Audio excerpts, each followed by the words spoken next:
welcome everyone to our live at lunchtime. We're happy to see you. This is the very handsome Dallas, and he is going to be featured quite a bit this month. I am Michelle. I'm Melissa. And Kristen is behind the camera. Alex, unfortunately, is not feeling well today, so Alex, we hope you're feeling better soon. Feel better. But yeah, we're going to be featuring this guy a lot this month, and that's because the month of February is International Hoof Care Month. Yes, that's correct. So we are going to be learning all things hoof. Today we're going to be learning some basic horse care and basic health care for the hoof, basic anatomy. We will delve more into the anatomy deeper next week and some other issues along, as the month progresses. So stay tuned and you'll learn all about the hoof. So, Melissa, can you tell us why is hoof care so essential for horses or equines? So the biggest thing about hoof care is that there's an old saying, and it's no hoof, no horse. Without healthy hooves, you don't really have a healthy horse. Mm-hmm. So it's very important that we stay on top of our hoof care in the horses and the other equines that we have here. And fun fact, did you know that equines, including wild zebras, donkeys, mules, and horses, they are the only animals, thank you for licking my hand, they are the only animals that have a single toe to walk on. All other hoofed animals have either a split hoof, like a goat or a cow would have, or they have 3 or 4 toes on their feet. So very interesting. You guys are special. They are. They're the only living animals that have 1 toe. And this happened back millions of years ago when horses were no bigger than the size of a large dog. So imagine a golden retriever sized horse. So kind of like our minis. Interesting. Back then, they had 4 toes on their front foot and 3 toes on their back feet. And as they evolved, they grew bigger and bigger and bigger. And those toes, that middle toe on their foot, got stronger and stronger and stronger. He's like, yes, that's right. It got stronger, and finally they evolved to look just like Dallas with a single toe. And they still have some remnants of those old toes. That's what chestnuts are. And those chestnuts are located on the inside of their legs. They're just like a little dry patch of keratinized tissue that sits there. That's right. And those are the old remnants of when they used to be the size of a golden retriever and they had toes. Oh, not just goodness, one. So, and hopefully that answers some of your questions, because I know on open days we get a lot of questions in regards to what are those things. That's right. In the front, they're the chestnuts. In the back, there's something different. In the back of the foot, actually, what you'll find is right in the back of Dallas's pastern. So he has, well, not his pastern, I'm sorry, at the back of his fetlock, some horses have this little tiny, you can't even see it, but this little tiny nub right here, and that's called an ergot, and that is also a leftover toe. Remnant. Oh my goodness, Dallas, you have leftover toes. He says, I have leftover toes. Oh my goodness. And it doesn't hurt them at all. In fact, sometimes they can be shaved down. Sometimes they grow a little bit bigger. That's right. And you can shave them down and it doesn't hurt. It's just like our nails. Exactly. Right? Yep. So when we go ahead and we have to set up an appointment with the farrier, they're also, some people might know them as blacksmiths because they work with iron and steel shoes.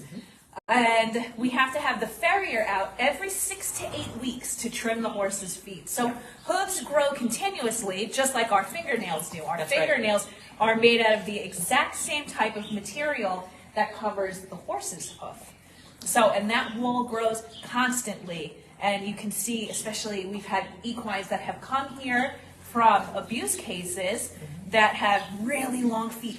And their feet are all sloped. I call them like elf shoes. I call them elf shoe feet. Not good. Which is not good. So you want to make sure that they get trimmed regularly and that you check them even more regularly for different types of ailments, which we'll cover later this month. That's right. We actually have 2 separate lives to cover ailments of the hoof, and we're not even going to talk about all of them.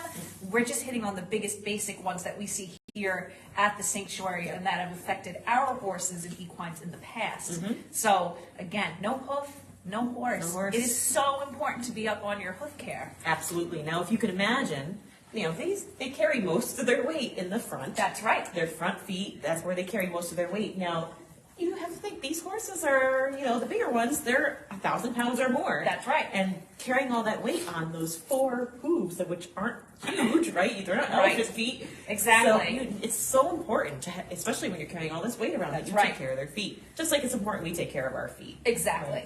Now, you may be wondering, so we mentioned the leftover toes, which would be the ergots and the chestnuts, but I'm out of treats. they might be, I have some. they may be, what, are you looking for treats, are you? He's very smart. He says, listen, I'm standing here, you're going to give me some treats. So, and he's very gentlemanly about it, I'll tell you. So you may be wondering, where is the toe? Is the hoof the toe? That's right. The hoof is the toe. The hoof is a single toe. And what we're going to do next week is we're going to talk about the anatomy of the hoof. And we're going to show you exactly what the internal structure of the hoof looks like with some really cool graphics that we have. And you'll get to see it's shaped just like a single toe.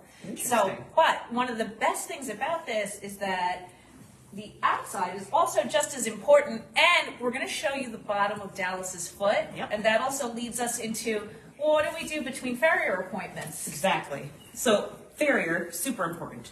But there's in-between care that needs to happen all the time with the hoof. Right. Now we're constantly checking for things that might get stuck. Just like we get stuff stuck in our shoes sometimes, in our socks. We have to check their feet, make sure there's nothing stuck in there, no rocks, no mud. Things like that get stuck in some grooves, and we need to clean it out and make sure they're ready to go. So that's what we do. It's called picking hooves. Really easy. Super simple tool that we use for that. There's a few different types. We have this one. It's just a simple hook. And then we have my favorite. And my favorite. And Michelle's favorite. This has a little tiny hook on the back.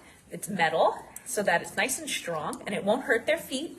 And it also has a brush to help. And we're going to show you why this brush is mine and Michelle's favorite. Yes. So, come around to the back with us for Dallas. All right, mister, you want to show off your handsome foot? He says, I'm going to show you guys what the underneath of my foot looks like.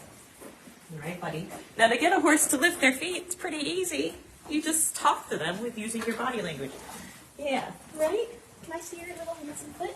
So you lean in. He's already picking it up a bit. Can you pick it up?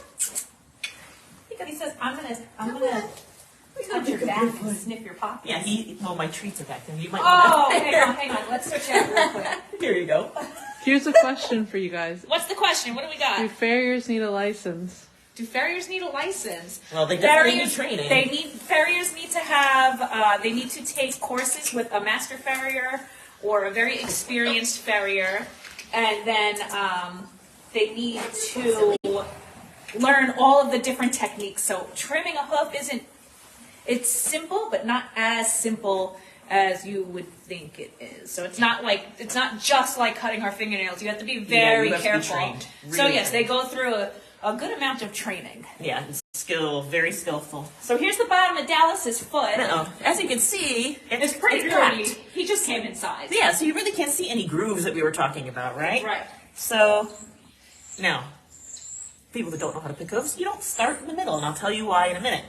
Start on the side, dig some of that yucky stuff out. Now, it's just kind of packed in here because it's winter. He says, I've been old man jogging around all day. I felt very frisky this morning and played in the mud. I actually love picking hooves. I don't know what it is. I'm a weirdo like that. Now, you will get messy when you pick hooves. That's just part of it. Now, you can probably start to see now, unless they want to explain, because I can't pull this foot and do it, but right now, in here, so this is... You can see, so this is called the hoof wall. This is hard. I don't know if you can hear that, but this is a hard outer portion. This protects all the sensitive parts that are inside the hoof. And then right here, this little part is kind of springy. That's known as the frog. That's right. And it's actually a shock absorber. That's right. And can pump blood back up to the heart.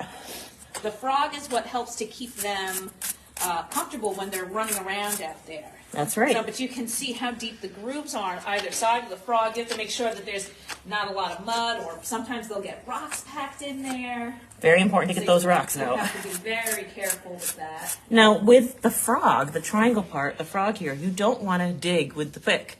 That's the sensitive area. So you can pick here into the grooves. You can pick here, but you don't want to pick here. Use the brush. That's why Melissa and I like this brush. Gets all the dirt out. Good boy. Oh, I'll give you a cookie for that. So you did a good job. He says, yes, I did. So hoof picking is very important to make sure that you're checking for rocks and stones. Here, give me your cookie back. I have like a crumb in my hand for him. And Teresa asked, how often is this done?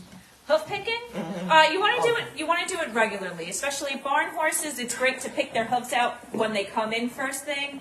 Our outside horses will pick their hooves out as often as we can get to them. Yeah, definitely. Just to make sure, especially if somebody's limping. First thing you do, pick out a foot. You want to check it, see if there's anything in there, and then sometimes, you'll find there might be a big old rock wedged in there. All of a sudden, you take that rock out, and they are sound as a bell. Yep. Running around again. You'll see Melissa often driving around with her truck. She's got all those essentials in her truck ready to go. She's always got a hoof pick. I always have a hoof pick. Always have stuff to make sure that we can take care of their feet. And another great thing to use for their feet, especially this time of year when the ground is hard and their feet are starting to get a little brittle to crack, and we have hoof dressing. These are two different types. So this is like moisturizer that we would put on our hands. And it helps to condition the wall of the hoof, which is the part that you can see. And it is able to, some of them, like this one, this is my favorite. This also is antifungal and antibacterial. So it helps to prevent from all those little germies from crawling inside their hoof and causing an abscess. That's right. We don't want germs. We don't want them. And just in case you couldn't really see close up, let me just grab. I'm going to sneak behind you, mister.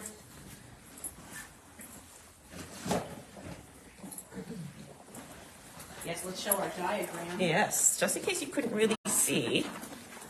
So we have, can you see that okay? All right, we've got the outer wall, the inner wall, the toe callus. There's the frog we were talking about, okay? These are called the heel bulbs. We've got white line here with the lamina. If you've heard of laminitis, we'll go into that more later.